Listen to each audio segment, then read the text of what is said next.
When I visit my extended family in Beijing, jianbing is the street food that I just have to have.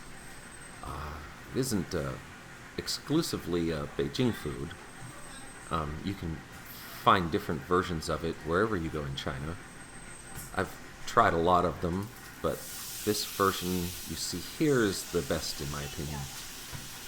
Last time I was in China, I ate it every morning.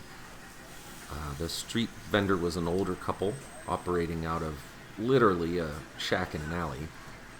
But this time that vendor was nowhere to be found, and that happens quite a bit in Beijing. The faces change, the storefronts change.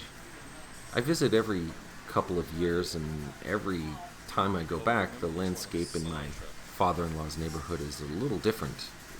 So my wife asked around, and we found this little market stall making it. And it was a little out of the way, but totally worth it to get the right kind of jianbing. I'm told the key is the outer pancake wrap you see here.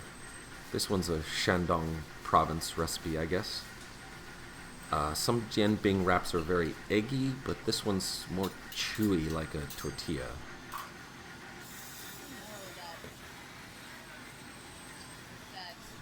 So on this will go some soybean paste, some spicy oil paste, onions or scallions, iceberg lettuce, sesame seeds, I think, and usually cilantro. I always ask them to hold the cilantro. I'm one of those people who can't stand the taste of it. And then it gets folded around this crunchy bit of fried dough of some kind. This is the item that people have a hard time finding when they try to make jianbing at home.